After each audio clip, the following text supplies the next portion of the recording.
Ya, assalamualaikum sobat sekalian, bertemu kembali dengan TMC Vlog. Di vlog kali ini kita akan sama-sama kembali membahas ya dinamika yang terjadi di calon line up pembalap MotoGP tahun 2022. Pertama-tama saya harap sobat sekalian dalam keadaan sehat walafiat. Di tengah pandemi seperti ini kita harus terus jaga imunitas kita sehingga kita bisa terus bisa tampil positif, tampil sehat sepanjang hari. Nah, jadi seperti itu teman-teman sekalian. Seperti kita ketahui bahwa memang masih ada ya beberapa slot kosong di line up MotoGP 2022 yang patut kita cermati gitu ya. Dan terutama kita akan bahas kali ini tentang line up di KTM. Seperti kita ketahui, KTM sudah mengkonfirmasi dua pembalap factory-nya di tim factory KTM Red Bull KTM Factory Racing itu bersama dua pembalap Miguel Oliveira bersama Brad Binder di 2022 nanti membesut KTM RC 16 model year 2022. Sudah pasti seperti itu. Namun di tim satelitnya ya boleh dibilang seperti itu, junior timnya yaitu Tech 3 KTM Factory Racing ya, dengan KTM RC16 juga, dia baru mengkonfirmasi satu pembalap yaitu Remy Gardner yang berasal dari Australia. Remy Gardner sendiri saat ini sedang berada dalam kondisi yang boleh dibilang puncak-puncaknya di Moto2. Dia memimpin championship point. Saya lihat dulu datanya. Memimpin championship point sebanyak 184 poin dari 9 kali balap. 9 kali balap dia hanya lepas podium tuh sekali. Jadi total podium dari 9 kali seri di paruh pertama musim 2021 Moto2 dia itu 8 kali podium dengan 3 kali menang.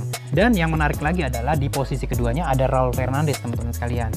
Berbeda 31 poin, dia 154 poin berada di posisi kedua championship sementara dengan 3 kali juara seri juga sama seperti kayak Remy Gardner gitu ya. Namun secara total dia hanya memiliki catatan 6 kali podium. Jadi dia sekali tidak finish ya DNF di Jerman ya, di Jerman gitu ya. Selanjutnya dia 6 kali podium. Nah, Raul Fernandez ini juga merupakan salah satu hot topic gitu ya, hot topic di sepanjang summer break atau rehat musim panas 2021 ini.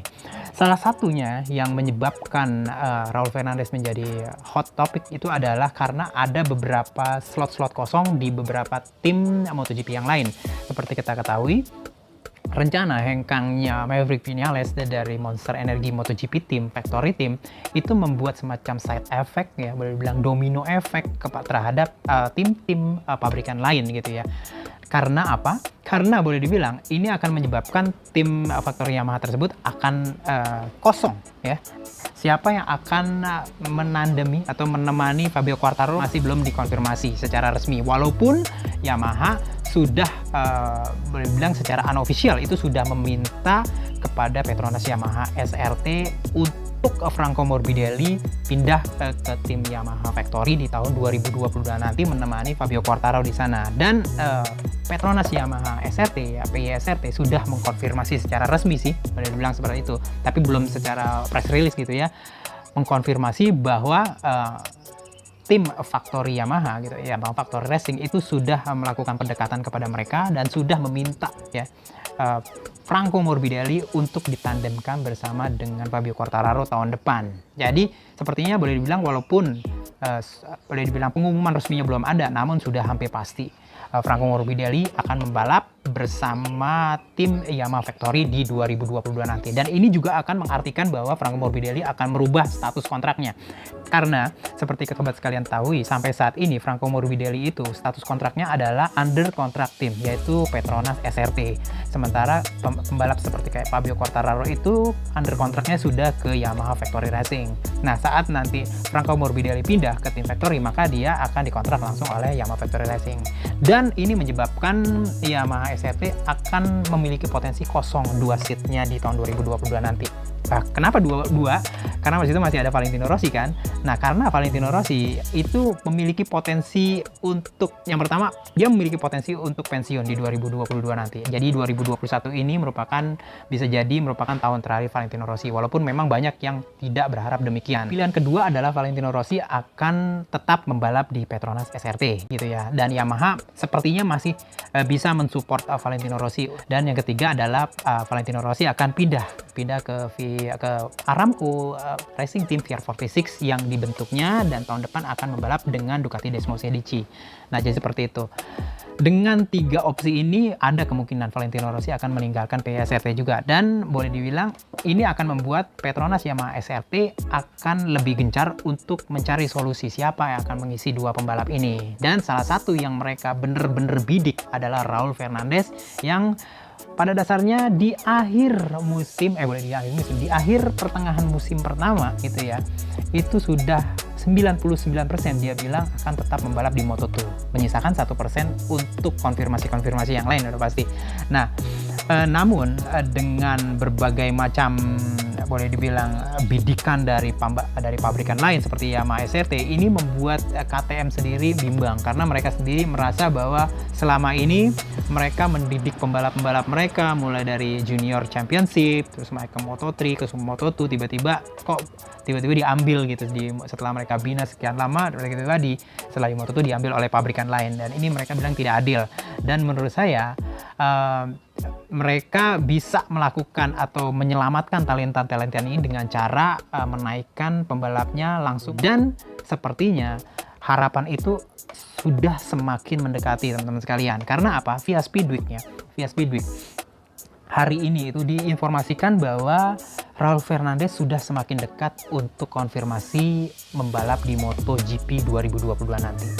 Jadi perjalanan lobby-lobby antara KTM dengan perwakilan dari Raul Fernandez ini sepertinya tidak berhenti di sepanjang summer break 2021 ini. Nah, sepertinya sih KTM terus menjalin komunikasi terhadap perwakilannya dari Raul Fernandez. Awalnya itu mereka akan melihat sampai September, sampai mungkin Aragon atau Misano untuk melihat performa dari Raul Fernandez untuk menentukan nasib 2022-nya akan bisa langsung dinaikkan ke MotoGP atau masih tetap di Moto2. Namun per kemarin boleh dibilang seperti itu, Speedweek mengkonfirmasi secara unofficial bahwa Raul Fernandez sepertinya semakin dekat untuk membalap berbarengan dengan Remy Gardner di Tech 3 KTM MotoGP Factory Racing. Dan menurut saya ini adalah sebuah win-win solution yang cukup baik yang dilakukan oleh KTM. Kenapa? Karena boleh dibilang nggak ada salahnya sih pada dasarnya untuk seorang Raul Fernandez untuk bisa naik langsung ke MotoGP tahun depan bersama KTM.